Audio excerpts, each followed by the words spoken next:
Hello, everybody, and welcome back to the Reborn 13 podcast, Genie Out of the Bottle, episode 8. And today we have a wonderfully exciting podcast ahead. We are going to be going deep within the confines of our own mind and our own being, as we do on this channel. And we are going to look at astral projection and the astral reality. Now, this is a topic which, for myself at least, has taken me a long time to try and fully not only understand, but even just to comprehend what the term astral means in terms of how people have spoke about it, in the different ways and the different names which it has been given in different traditions, different forms of truth seeking, I guess you could say. And it has taken me a serious amount of comprehension before I have got to a place where I can say that I am now starting to fully understand it, both through the knowledge which I've recently read and also through my own personal experiences. Now, it kind of seems like in my life that these two occurrences have kind of just happened at the right time, as it seems with almost everything happening right now. And I feel that I am ready, or I'm at least at a point where I have enough value of knowledge on the subject to at least give you guys a better understanding and a good explanation of what the astral reality entails, how you can almost visit there potentially yourself, and what it means for humanity, for the phase in which we're going through collectively, the Great Awakening, and basically just the future that we may have there. Because it is way bigger in terms of the full scope of reality than I would say you probably know right now. And through some books which I've read as of recent, which have absolutely blown me away, which is what we're going to be going through in this podcast today, I have had to take a step back, because it is something, or should I say, this realm of knowledge is something which the ancient teachings doesn't really touch upon. It alludes to it, it definitely encompasses it within the infinite realm, but it doesn't go deep, or should I say, it doesn't actually give it that much importance. However, when you start looking into what the Egyptians and the Greeks studied, and then you also look into the occult practices, you understand that this is given a lot more significance in their theories and in their wealth of knowledge which they have handed down to us. So I feel that is important for any truth seeker, for anyone looking to understand their being on a deeper level, to know what the astral reality is. Because in all honesty, what happens to us after death is a mystery, no matter how much somebody or a band of philosophy says that it knows. In my personal humble opinion, it's still a complete mystery. So knowing the full potentiality of everything that this world is so important for you to be best prepared just for your journey of evolution onwards and beyond. So where this podcast idea came about was, I have been reading a book which I am still going through now and I haven't yet finished, called Journeys Out of the Body by Robert A. Monroe. And it is quite an old book. I think maybe 50 years or so it was written. And it is about his personal experience of out-of-body journeys and how it came about to him. And I had got to a point in a book, and there was a chapter in it, or a couple chapters, which had absolutely blown me away. And if you don't follow me on Instagram, make sure you do, because what I do is I put all of the pages and the little paragraphs, I guess you could say, on my Instagram stories for you guys to see, and you can learn as well. And I actually got a reply from a fellow follower, and he gave me a great idea. And this was only yesterday. He said, next podcast idea, astral projection. Funny thing is, I had my first one yesterday after trying it for a long time. The moment I saw myself, I panicked so hard that I snapped out of it and had sleep paralysis for an hour or two. Now, this stage probably started for me over a year ago, maybe a year and a half. So I have experienced this so many times that I feel that I have enough knowledge to actually give you guys, which will actually help with your understanding of what's actually happening, and hopefully get you beyond this stage sooner than it took me, because it has taken me some serious amount of time.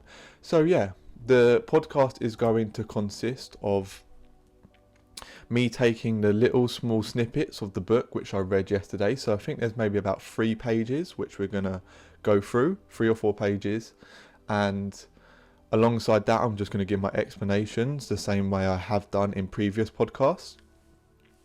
And then there's also a book which I read about a month or so ago now, which was called Stalking the Wild Pendulum, and another insanely mind-boggling book.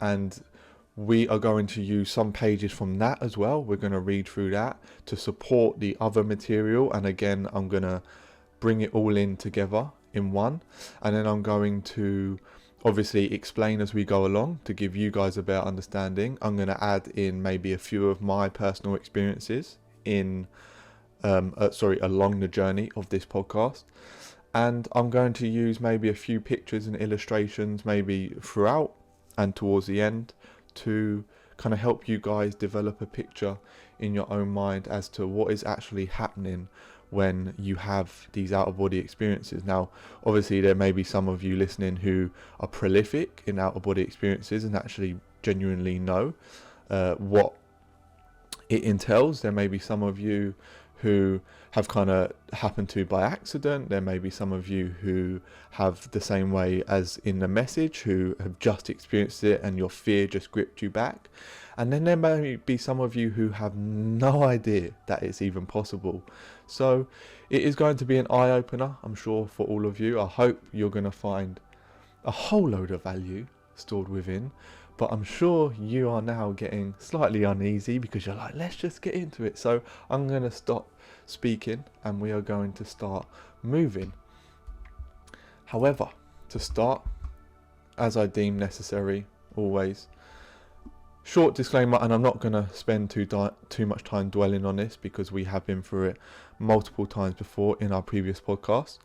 I will say quickly here, the podcast on the leaked CIA document on interdimensional travel, consciousness and energy, I think it's episode 6, Genie out the bottle. If you haven't yet watched that, go and watch that first, because it is going to give you such a solid foundation of knowledge to base this podcast upon, to compare it against, so that you have a solid mind structure of what is actually going on in the universal spectrum, and it will just make this podcast so much more valuable for you, I promise you. So make sure, if you haven't done so, go back and watch that first. However, short disclaimer, all views are my own, so goes without saying, if you don't necessarily agree with what I say, the universe is subjective in its nature, perspective is subjective in its nature, therefore what I say is only relative to truth, because truth in its entirety, in itself, is unknown, because it is infinite and it cannot be known. Therefore, if I am wrong, or if you believe me to be wrong, then please let me know in the comments. But I am not saying it to trigger you, I'm not saying it to hurt your feelings necessarily, I'm just saying it because it's my view. However, in saying that, we are going to be going into the raw truth, and it can make you feel a certain way. So if you don't feel prepared for this information, then maybe take a step back, relax yourself before you kind of listen to what we have to go in from here on out. Take what is beneficial for your spiritual growth and discard all the rest. The entire purpose of this podcast is for your own growth, for your own development, for your own understanding. So don't let it take you a step back, in the sense that don't let it send you to a place of despair, but take what is beneficial and utilize it to empower yourself, as I've said many times before. And then please do not try any of the information contained herein without first consulting expert advice and guidance. I am not an expert. I merely meditate and try these things myself because it's just in my nature. And if I fail and if things happen to me, then I just kind of deal with it and take on the scars and move on, and it served me well so far. So that is in my nature. However, if you can, make sure you consult expert advice, guidance and knowledge on this, and don't just take my word for it. However, to start off, I want to bring this up before we get into the book itself, because this is going to help with your foundation again, with what is going to be explained here on out. So if we can get the foundation there, your mind will be prepared and in the right place for the rest of the information to flow, and then your brain can do what it does best, make all these connections, these millions upon billions of connections a second.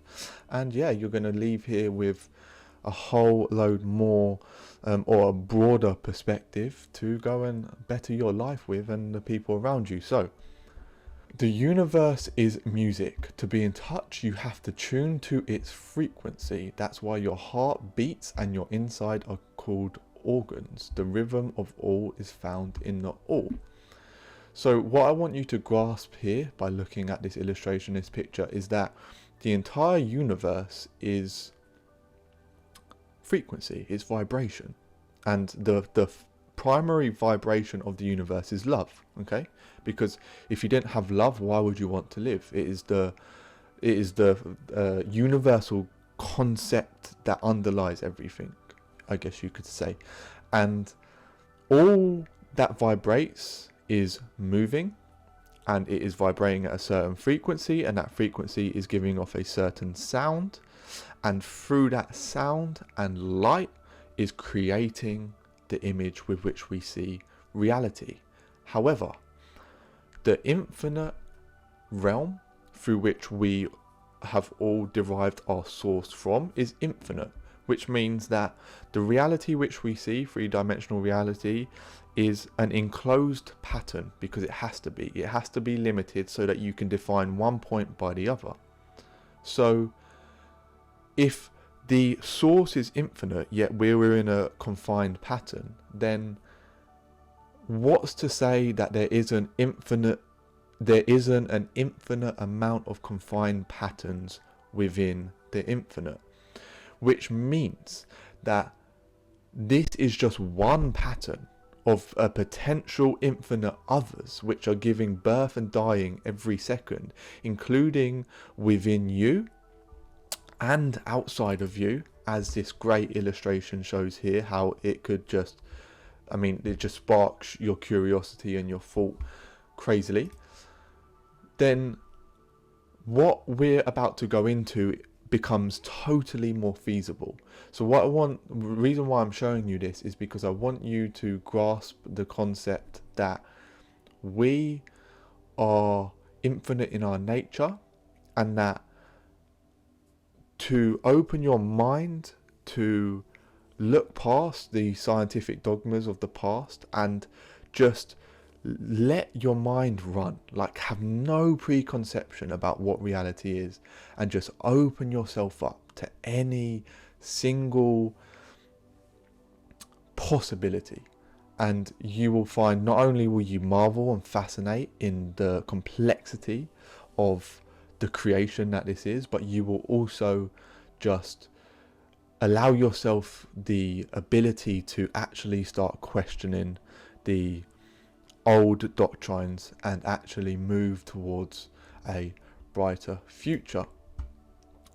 Now, I kind of just really quickly have come up with an idea which I want to show you, which may help with your understanding of this. So if you imagine we have a keyboard here, and if I draw on the keys, now this isn't going to be that neat, I can imagine. However, I am just going to, can I do this?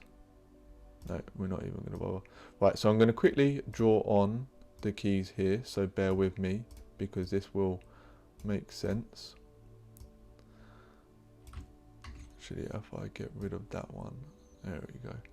Right, so if you imagine this to be a piano keyboard, okay, you have the keys as I've just drawn, and then you have the smaller keys, which is like the intermediary vibrations or tones within the tones. Okay, so if I fill these in quickly as black, now the keyboard is starting to make its color. Oh, that one won't fill.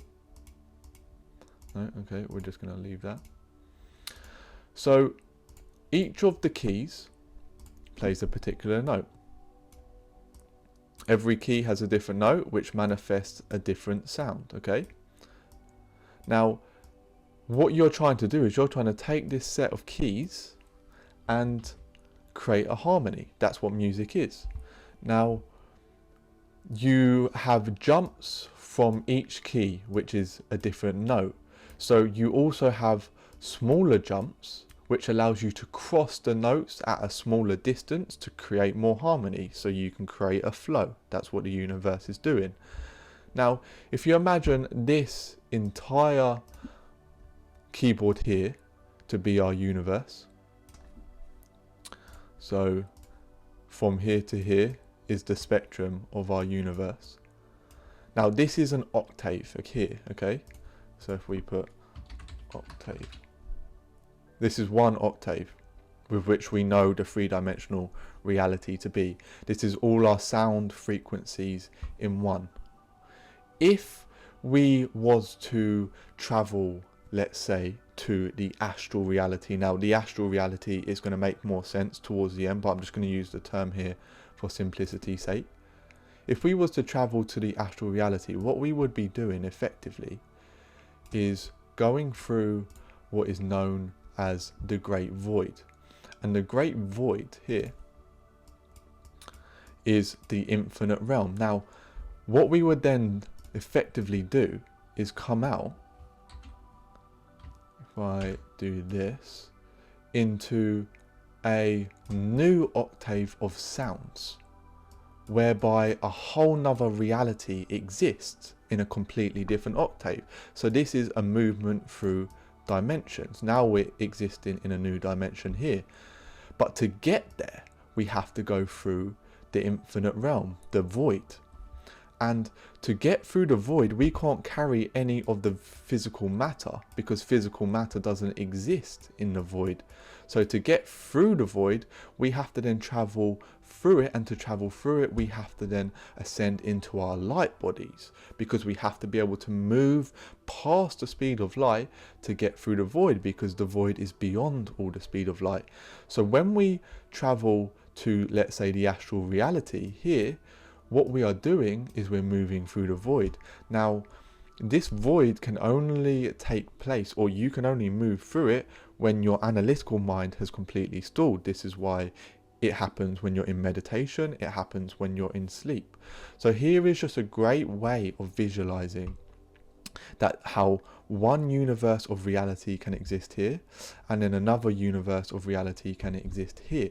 And they are connected, but they are disconnected by darkness, by nothingness, by beingness. And you could have an infinite amount of these. There could be another void here, and on and on and on, and it could just be endless. So yeah, I hope that kind of makes sense, especially with this, how it can all play out. But now we are going to get into the fun part. So here is the book. So what I'm going to do, the book, this one that we're reading now, is Journeys Out of the Body, and I I'm obviously starting only on chapter 5, but this is because this is the part yesterday which was just blowing me away. And obviously you can see these are screenshots from my Instagram story. So if you don't follow me on Instagram at Reborn13, make sure you get over there and follow me now, because I'm always dropping truth bombs on my story. And obviously make sure you follow me on Twitter as well, because I am so on there. And if you are enjoying this so far, make sure to leave a like down below, comment anything you have, any questions you have, leave them down below. And then also remember to subscribe if you haven't done so already, because this truth content isn't gonna stop. Anyway, so like I said, I'm gonna read. I might stop randomly, give my ideas, bring up a picture, do some more drawings, but for the time being I'm just going to read, go with the flow and see where my mind takes me. So the best introduction to Locale 2. Now Locale 2, he actually said in the previous chapter in the book that Locale 2 is astral reality. However, he prefers to call it Locale 2 because he was looking at it more from a scientific point of view. And you've got to remember, this was wrote, I think, in the 1960s to 1970s. So remember the kind of time that he was living in as he was writing this book. The best introduction to Locale 2 is suggest a room with a sign of a door saying, please check all physical concepts here. If getting accustomed to the idea of the second body was an uneasy experience, the second body being also a light body, your Merkaba, as in some religions it's obviously depicted. And again, he says previously in a previous chapter that your second body is your light body. If getting accustomed to the idea of a second body was an uneasy experience, Locale 2 may be hard to take. It is certain to produce emotional effects as it steps solidly upon what we have accepted as reality. Furthermore, many of our religious doctrines and the interpretations thereof become open to question. It is enough to say that only a small part of the visits into Locale 2 via the second body has provided as eventual data, for these visits do not easily lend themselves to proof. Therefore, much of Locale 2 material is cautious extrapolation. However, several hundred experiments in this particular area provided definite consistencies. If A plus B equals C 63 times, then there's a higher order of probability that A plus B will equal C the 64th time. Postulate. Locale 2 is a non-material environment with laws of motion and matter only remotely related to the physical world. It is an immensity whose bounds are unknown to this experimenter and has depth and dimension incomprehensible to the finite conscious mind. In the vastness lie all of the aspects we attribute to heaven and hell. See chapter 8, which are but part of the Locale 2. It is inhabited in that it is the world by entities with various degrees of intelligence and whom communication is possible. Now, what I'm going to do is stop here and I'm going to take you over to Stalking the Wild Pendulum book, because that is gonna make a lot more sense if we look at this. So again, this is from my Instagram story. So now this looks pretty confusing, but bear with me, I'm going to explain it to you. What Isaac Bentov is postulating here is that the evolution of consciousness is the journey of consciousness through time to basically regain the absolute state, but the purpose of consciousness is to realize itself beforehand and realize that is the whole thing, and that's how you become the absolute state. Now, if you can see here, you've got the atom, you've got the virus, the plant, the dog, and then the man. And the man is the point at which you both know of yourself and know of the realms above. Now you can see these lines here, and these lines here are effectively where the consciousness descends to and it also ascends to. So as a man, you can go as low as the plant kingdom and you can go as high as the mental reality. So you've got the emotional or astral reality here, and then you've got the mental reality which is above that, and you have access to all these spectrums of reality within your realm of mind as a human being. So when in the previous book he's talking about heaven and hell, the idea of hell is not a physical place that you go to be damned for eternity, but it is the idea that as a human you have the ability to fall down into the lower realms and basically make your consciousness journey longer and more arduous by simply not utilizing your time in the human realm to understand the higher realms and falling to your lower nature. And what that would mean then is that at death you could then be born into these locale 2 realms whereby your consciousness sits and waits with a particular band of frequency which it resonates at, and that means that you could effectively fall down in the scale of consciousness on your journey of ascension because you haven't done enough work in your life. So let's keep it going. As noted in the percentile analysis in a later chapter, the fundamentals are altered in locale 2. Time, by the standards of the physical world, is non-existent. There is a sequence of events, a past, a future, but no physical separation. Both continue to exist coterminously with now.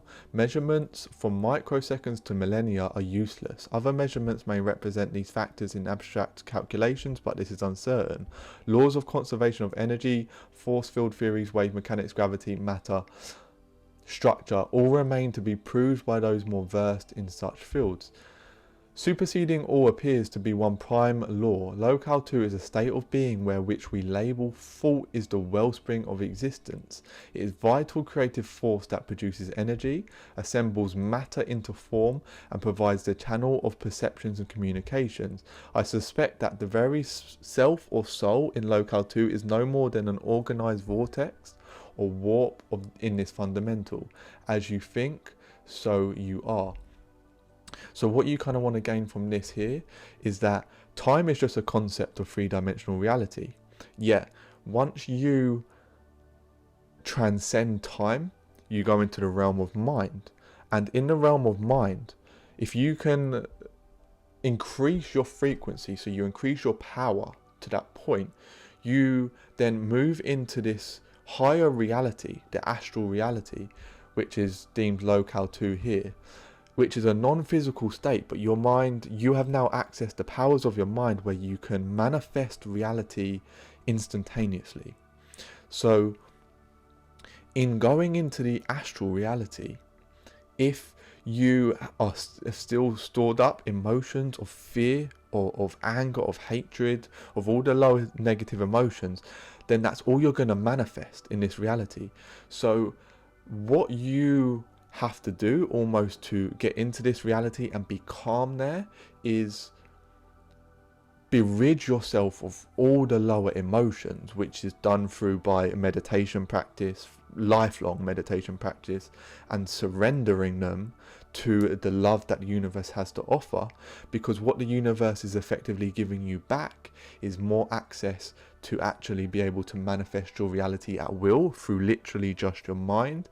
And in doing so, you switch your reality from a reality of suffering, from having to go in search of your food, of your water, or in the need of money, to literally just being able to manifest on the moment, in the moment, and have the beauty of the love emanating from you, and at the same time be able to have whatever you desire. So let's keep going. In this environment, no mechanical supplements are found. No cars, boats, aeroplanes or rockets are needed for transportation. You think movement and it is a fact. No telephones, radio, television, other communication aids have value. Communication is instantaneous. No farms, gardens, cattle ranches, processing plants or retail outlets are in evidence. In all experimental visits, no food energy needs were indicated. How energy is replaced, if it is truly spent, is not known. Now, I read this and instantly just thought, I was like, I mean, maybe he didn't understand at the time, but energy in itself is infinite, because infinity is the creative force of energy. How can it not be? That's the whole point. Like, that is the eternal power. So how energy is replaced, there is no energy to replace, because energy is just all. It is just there. It will always be there. It has always been, and it will always be. It is the ground of existence. There is nothing but energy, and there will never be anything but energy ever. It's either going to be in its manifest state, or it's going to be in its potential state. But your soul, as a product of law, is eternal, and that means you have always been. Like, comprehend that. There has never been a moment in time ever, in the entirety of eternity, that your soul was not born. You have always been, and there will never be a moment in time ever in the eternity of always that you will not be. Mere thought is the force that supplies any need or desire, and what you think is the matrix of your action, situation and position in this greater reality. This is essentially the message that religion and philosophy has been attempting to convey throughout the ages, although perhaps less bluntly and often distorted. A facet learned in this medium of thought explains much. It is like attracts like. I didn't realise there was such a rule that acted so specifically. It hadn't been to me nothing more or less than an abstraction. Project this outwards and you begin to appreciate the infinite variations found in locale 2. Your destination seems to be grounded completely within the framework of your inner most constant motivations, emotions and desires. You may consciously want to go there, but you have no choice. Sorry, you may not consciously want to go there, but you have no choice. Your supermind, soul, is stronger and usually makes the decision for you, like attracts like. So have you noticed how you always manifest the object of your fear? And the reason why you always manifest the object of your fear is because your fear dominates your focus, and your focus is directing your energy, and your energy is manifesting your reality, because your mind is all that there is. Therefore, like attracts like. However, your focus is not deemed by your conscious mind, but by your subconscious, the supermind, he calls it here. Now, your subconscious is accessed through meditation, but if you've never done meditation, then your subconscious will be ruling your mind. So if you was to go into a reality whereby your motivations and desires are instantly manifest, but you are still dominated by your subconscious mind, and what you think you're doing consciously is only done subconsciously, then you are just going to manifest your fears. So if you have demons stored within which you haven't dealt with, if you have traumas of the past that you haven't dealt with, then you are going to go into this reality, and all that is going to be there is going to be an environment which is a product of your darkness. And in doing so, you're going to be scared, and you're never going to want to go there again. It's probably going to traumatize you even more. So you need to do the inner work. You need to first release all of your negativity, go through all of your trauma, go through an entire daily ritual of meditation to rid yourself of all the lower emotions, so that when you go into a reality where you are able to manifest at will, you are able to do so by simply being in that space of love, and then your world is just going to mirror that love. The interesting aspect of this thought world, or worlds of locale 2, is that one does not perceive what seems to be solid matter as well as artifacts common to the physical world. These are brought into existence evidently by three sources. First, they are a product of thought of those who once lived in the physical world, the patterns of which still remain. I.e., if your soul is eternal, then there's no reason why it can't go and live somewhere else, and there's no reason why you can't go and visit them once you learn how to, because you are infinite in yourself. You are the whole thing. There's no reason why you shouldn't be able to do that, and it is only the delusion of the world right now and your belief in death as a reality which manifests that. But if you understand that you are the creator of the whole thing, then you can go beyond and above and around whatever. This is accomplished quite automatically without ever deliberate intent. The second source is those who liked certain material things in the physical world which they have recreated apparently to enhance their surroundings in locale 2. The third source I assume to be a higher order of intelligent beings more aware of the locale 2 environment than most inhabitants. Their purpose seems to be that of simulation of the physical environment, temporary at least, for the benefit of those just emerging from the physical world after death. This is done to reduce trauma and shock for the newcomers by introducing familiar steps and settings in the early conversion stages. So if you have looked into Buddhist doctrine, and especially Tibetan Buddhism, and even further into that, the practice of Dzogchen, you know that they have a concept called Bardo. And Bardo is known as the intermediary stage between death and rebirth. And it is where your soul travels to after death.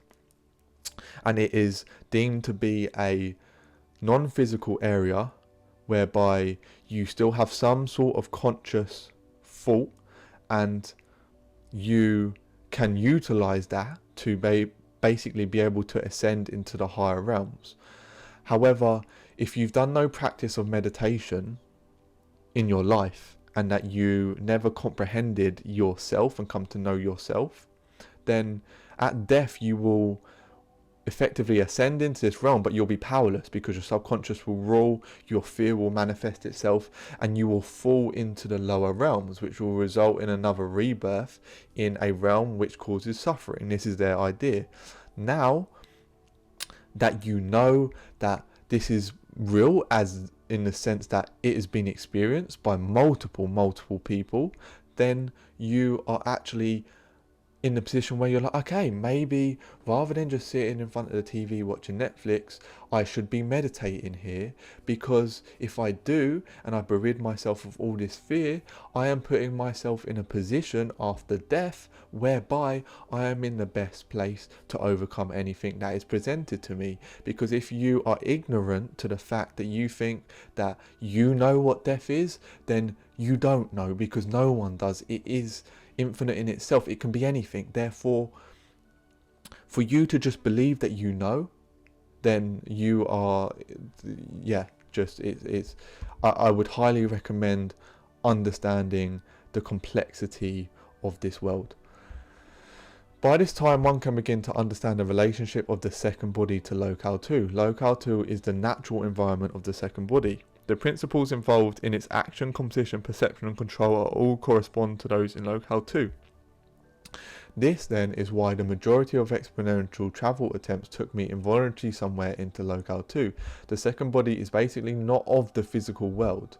To apply its visits to George House, we're going to skip there because that obviously just keep going on.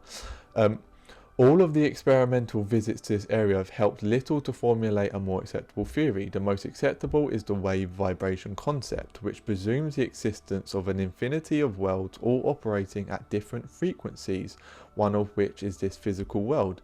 Just as various wave frequencies in electromagnetic spectrum can simultaneously occupy space with minimum of interaction, so might worlds or worlds of Locale 2 be interspersed in our physical matter world, except for rare or unusual conditions. Our natural senses and instruments, which are extensions thereof, are completely unable to perceive and report this potential.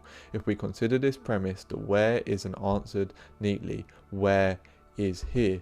So then going back to here, this then starts to make sense, because you realize, like I said, this is one reality, this is another reality. There's no reason why there can't be an infinite more manifest realities. The history of man's sciences supports this premise. We had no idea that sounds existed before the range of human hearing until we developed instruments to detect, measure and create them. Until comparatively recently, those who claimed they could hear what others could not were considered insane or persecuted as witches and sorcerers. We were able to perceive the electromagnetic spectrum only in terms of heat and light until the last century.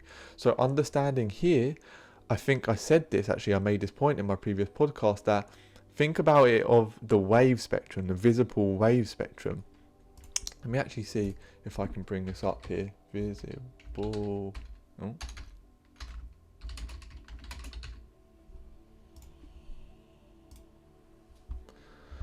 So, where is it going to show us? Is this a good one? So here is the wave spectrum. Now, actually here's a great one. Yes, there we go. So this is the entirety of the range of frequencies which we know of, or understand at least, in this present time. Now, the light spectrum is here. So with our eyes, we perceive only this spectrum of colours here.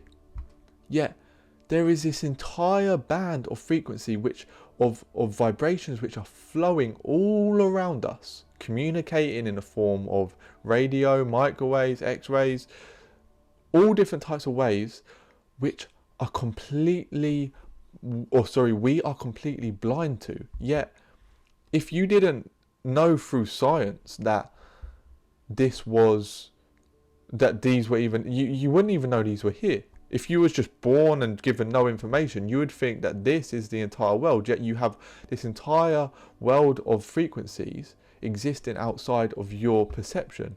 So you can see now here how this is starting to make sense, because all of these worlds, how could we possibly know they exist without our own experience? And how could we possibly go to experience them if we've never been taught that they are there? In Locale 2, reality is composed of the deepest desires and most frantic fears. Thought is action, and no hiding layers of conditioning or inhibition shield the inner you from others, whereby honesty is the best policy because there can be nothing less. Under the basic standards described above, existence is indeed different. It is difference that creates the great problems of adjustment, even when attempting to visit there while in the second body. The raw emotion, so carefully repressed in our physical civilization, is unleashed in full force. To say that it is overwhelming at first is a massive understatement. In conscious physical life, this condition can be considered as psychotic.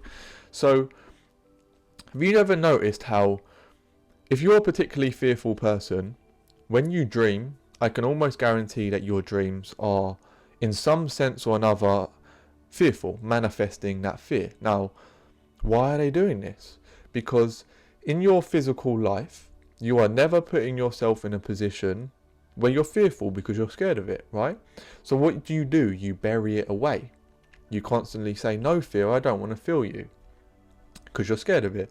So you bury it away, and you store it up. Now that fear manifests in the form of illness, that fear manifests in the form of pain. But the only way that that fear releases itself is in dreams, because what's happened is your analytical mind has gone to sleep, but your right brain then becomes prominent, and now your right brain goes, this is a chance for me to create a scenario, create a world where I can release this fear.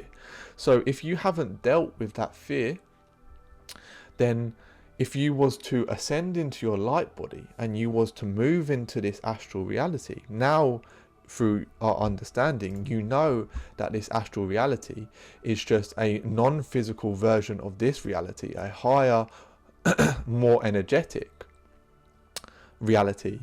Then you know that if you ascend there, you're just going to manifest whatever you've buried up in this life. So you have to utilize this time as a human being in the physical world to surrender your fears so that you can become a being of love, and that's how you can ascend. And this is what the Great Awakening is. My first visits to Locale 2 brought out all the repressed emotion patterns I even remotely considered I had, plus I didn't know existed.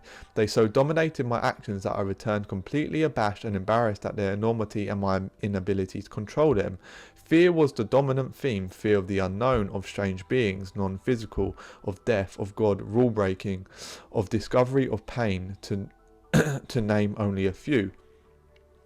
So, fear is what grips you here. Now, if we go back to my friend's message, what he said was, the moment I saw myself, i.e. the moment he was looking back at his physical self, if this is my correct understanding, when he was in his light body, I panicked so hard that I snapped out of it and had sleep paralysis for an hour or two. So what's happened there is your fear is gripping to this world, okay? Your fear grips you to three-dimensional reality.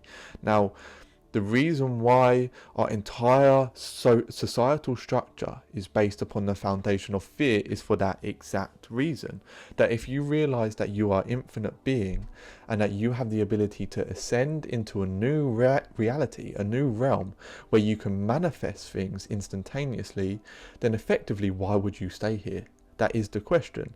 So the idea is that if they can subject you to fear your entire life and program that into your subconscious so deeply and then distract you from ever putting any emphasis on it, you will have so much buried fear that you could never possibly dream of ascending.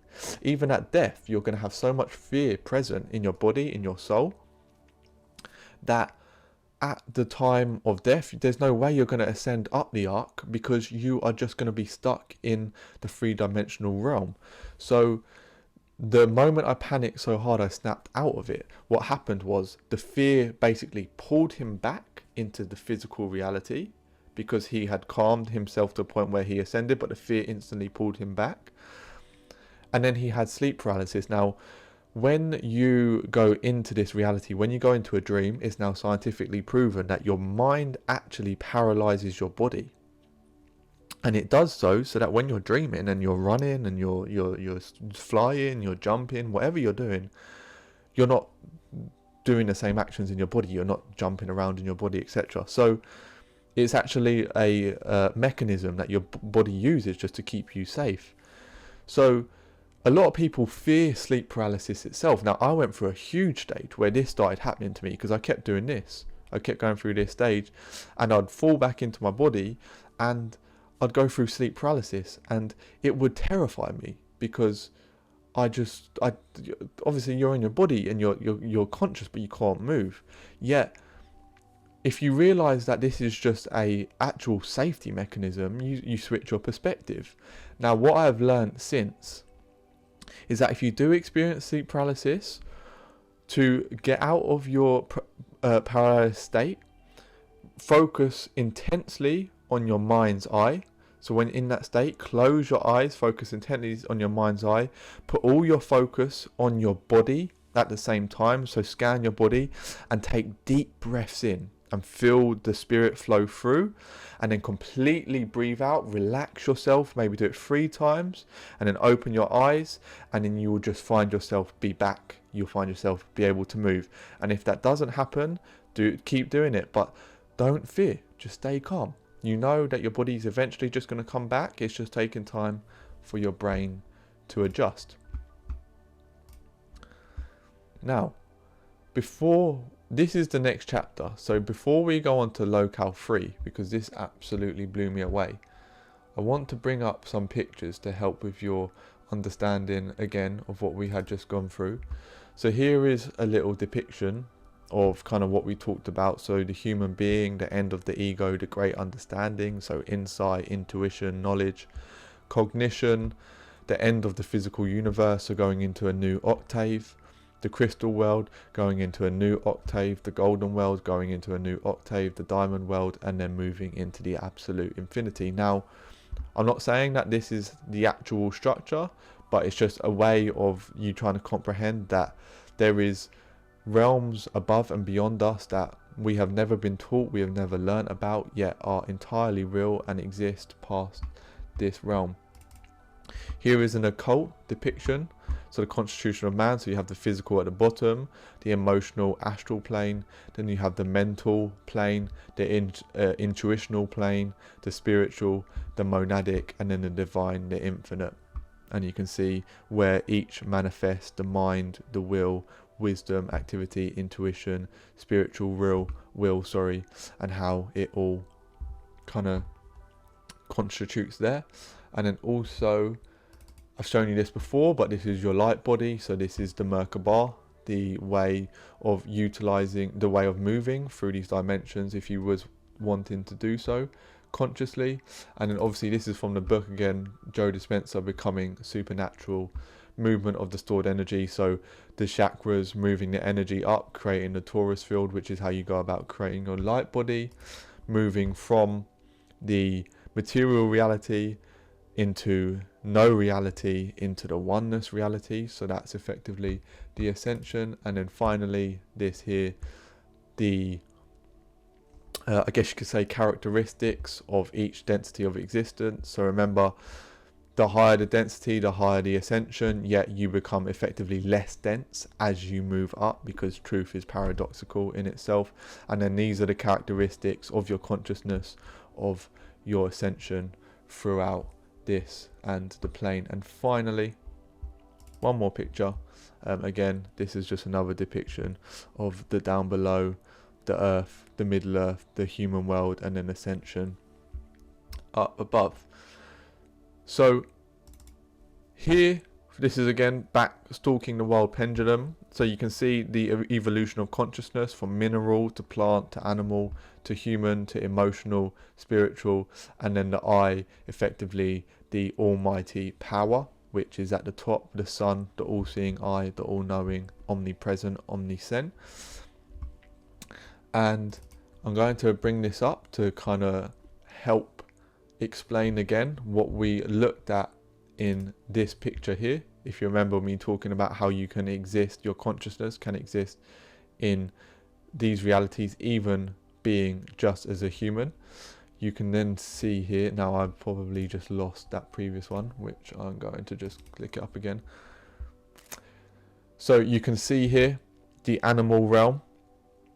Now, you can see how the animal realm even itself has the ability to ascend into the astral, and then the human into the mental, and then it keeps going on, no non-physical body, so successive lifestyles. So this kind of works in line with the idea of rebirth, and that you're always on a physical journey until you reach the non-physical, and your consciousness is always striving to reach towards the higher realms. And then again, same here, the idea that even the plant can exist into the astral. That's how the plant has mind. That's how the plant has the ability to actually create intelligently, and that by us just deeming a plant as innate and it just kind of there existing is just our own ignorance. And the same with an animal. And then you can also see how we all interlink, and this is the reason why you hear of tribes, or especially like the Amazonian rainforest tribes, they are constantly communicating with the plant intelligences because they've learned how to do so. And then you have beings who are able to speak to animals, and then you also have beings who are able to spirit travel into different points in time, which if you don't understand how that takes place, then again go watch my previous podcasts. However, you're starting to see how vast this picture is, how intelligent consciousness is, and how broad and infinite it really goes. And that by us just believing that this is just, you get one life in this physical realm and that's it, you are completely ignorant to the fact of what is true. So we're going to keep on going here. So locale 3. Now, this part, we've got maybe 3 or 4 pages left to read. So if you are enjoying this, make sure you stick around. Probably going to spend maybe another 15-20 minutes here, maybe not much longer. If you are enjoying it, again, make sure to leave a like, comment, and subscribe. But anyway, locale 3 is what blew me away, okay?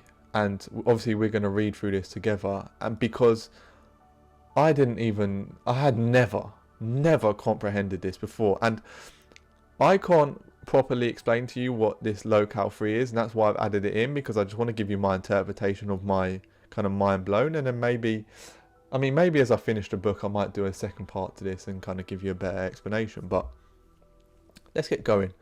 Locale 3, in summary, proved to be a physical matter world almost identical to our own. The natural environment is the same. There are trees, houses, cities, peoples, artifacts and appurtenances of a reasonably civilized society. There are homes, families, businesses, people work for a living. There are roads on which vehicles travel, these railroads and trains. And obviously this is through this guy's experience, okay? So Robert A. Monroe was able to leave his body at will by simply rolling out into his light body, which meant he could travel through all these different dimensions. And this was in a time when nobody had any research on it at all. And obviously this is through with his local friends, and obviously through his notes and experiences, this is what he experienced. And he said locale 3 was accessed almost through like a portal. It was like a small dark circle, and that you could walk through it. And this is what he saw.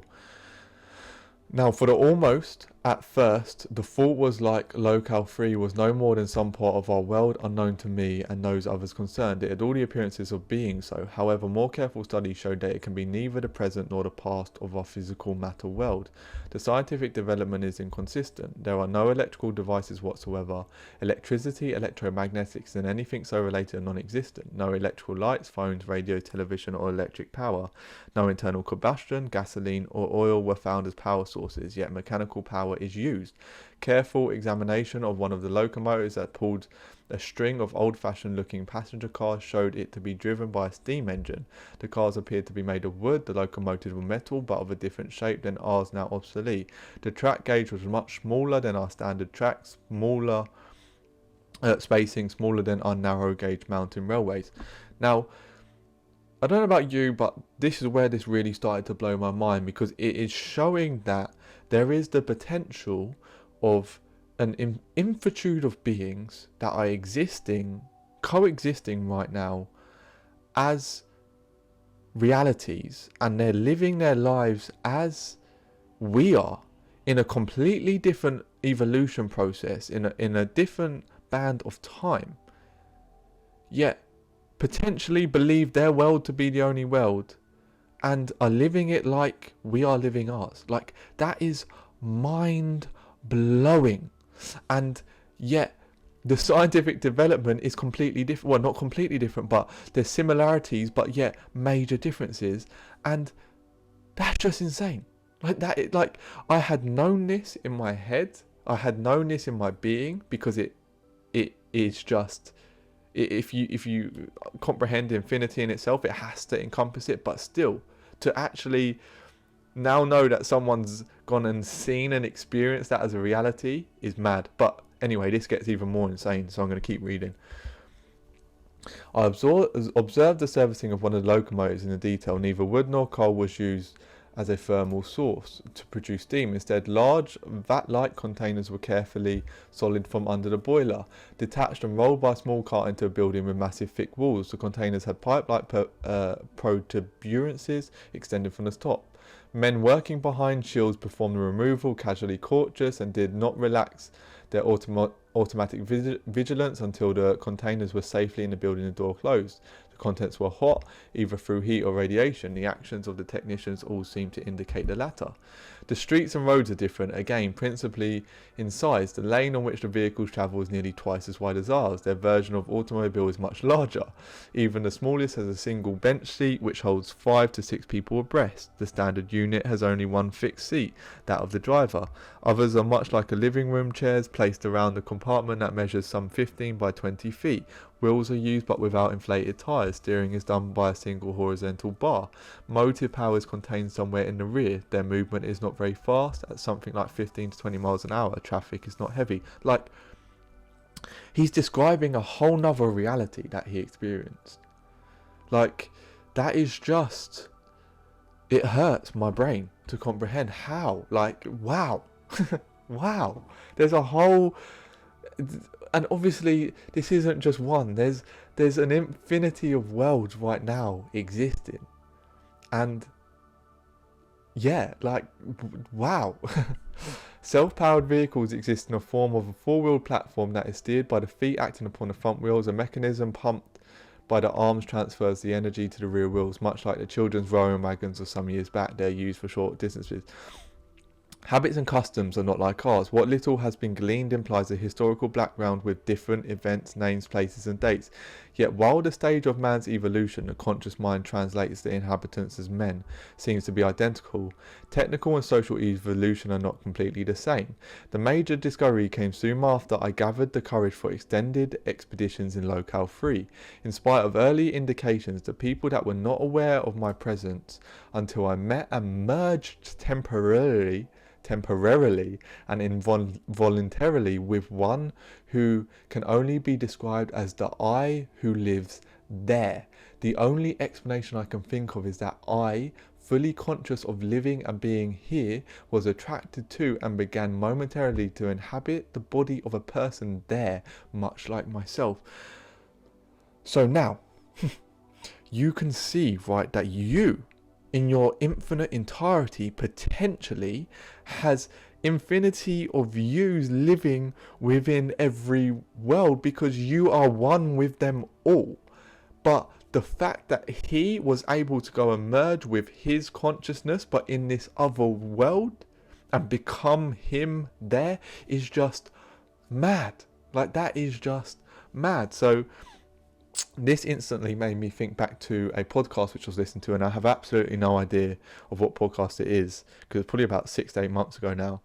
And it was a guy who was explaining his DMT trip, or it may not have been DMT, but something like it, but I'm pretty sure it could have been DMT. And he basically said that in the 15 minutes he was on the trip, okay, in the 15 minutes of time that his friends basically watched him take the tokes of the pipe to when he came back round, he had said that, and this was, I think he was a guy in his 30s, that he had gone to a reality where he was a child in a family, and he lived in this child's body for 6 months with this family, what to him seemed like 6 months, where he had dinner, he went out with them, he went to school, he went and did all the usual things a child would do, and he lived a whole life for 6 months in the very 15 minutes that his DMT trip lasted.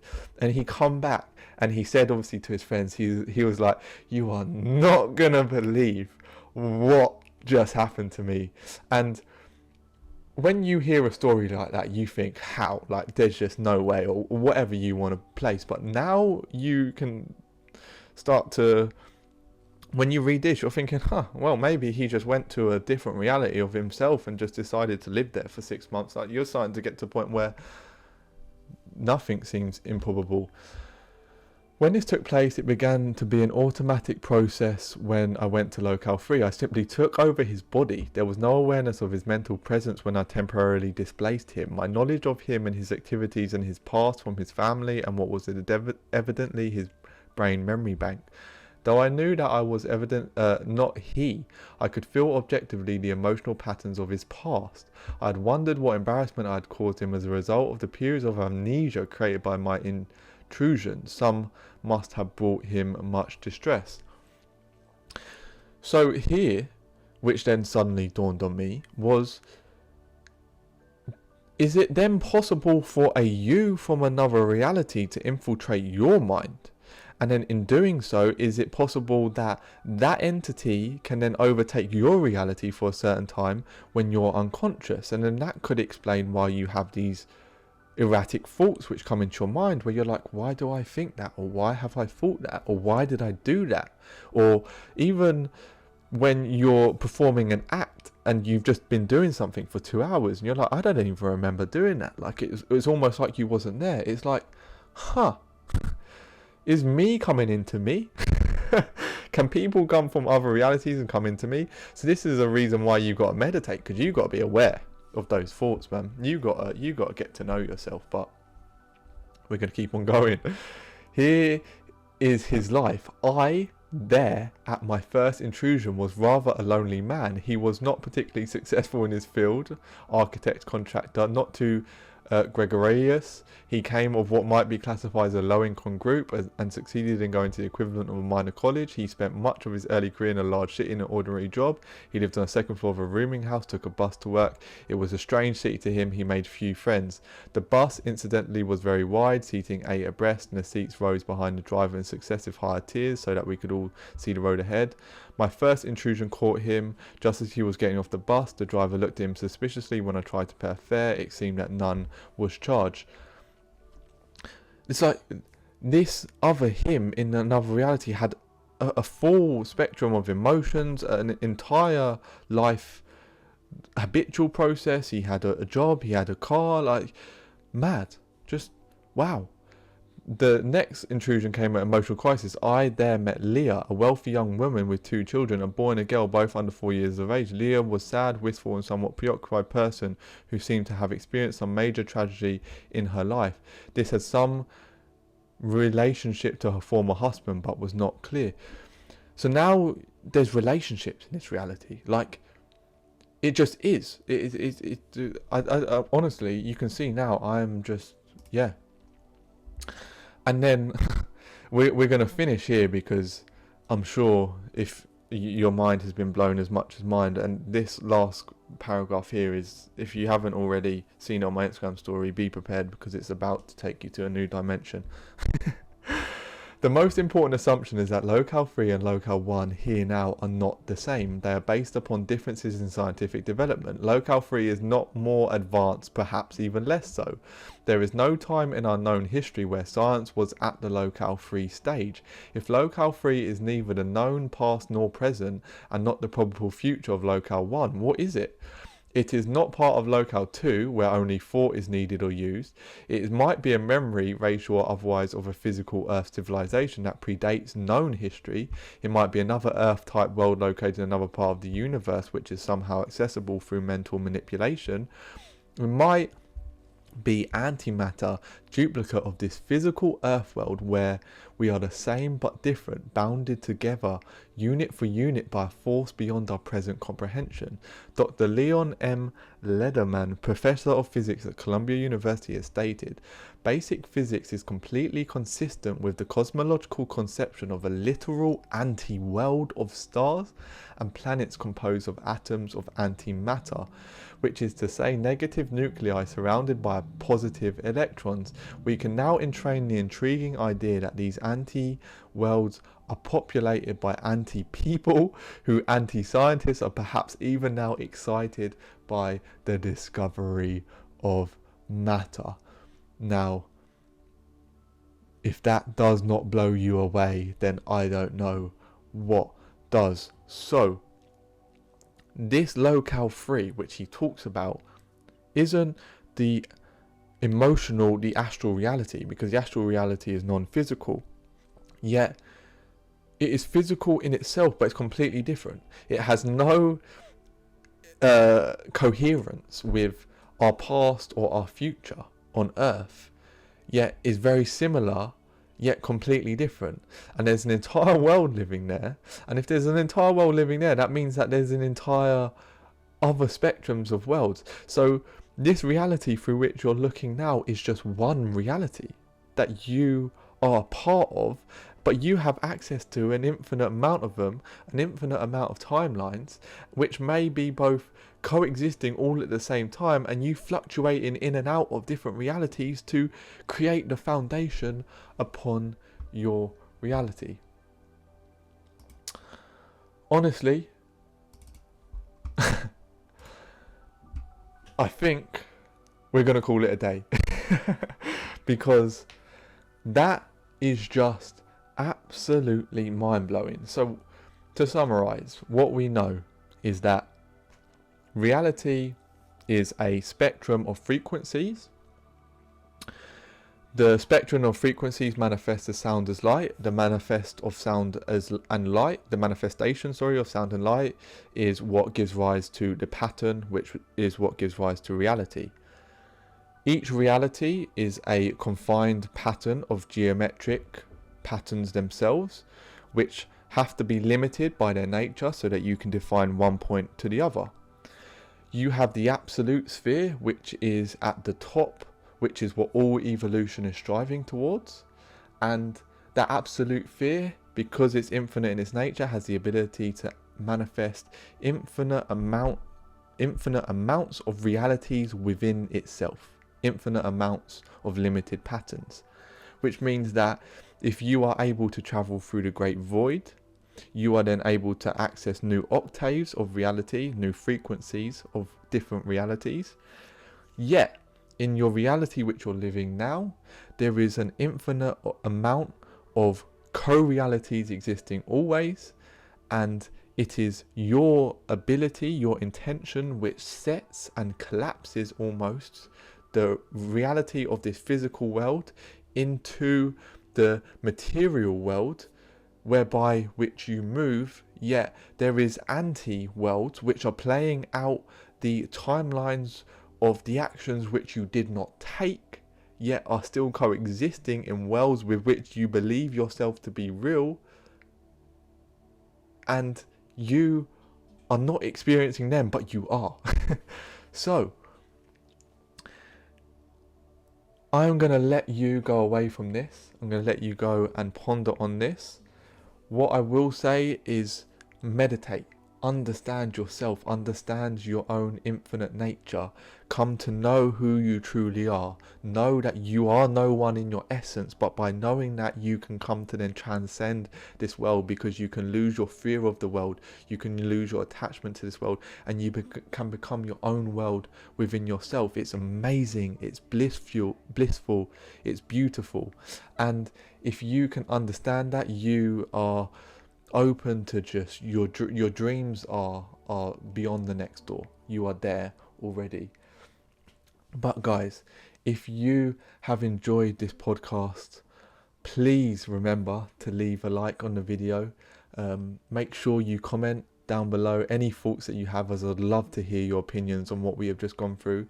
And then obviously subscribe for all the next episodes to come, because we're going to keep going with this stuff, because this is absolutely fascinating, to put it bluntly. Literally, to put it bluntly, the fascinating doesn't even do it justice in the reality. So I hope you've enjoyed. I hope that you are enjoying just this podcast in general, because obviously I'm trying to put quite a lot of effort into it just for you guys, so that you can help on your period of growth. And make sure you follow me on Instagram if you haven't already, at reborn13 with a 0, and obviously Twitter as well, at reborn13. And I'm going to leave you there. I love you all, I thank you all, God bless you all, and I will see you in episode 9. Goodbye.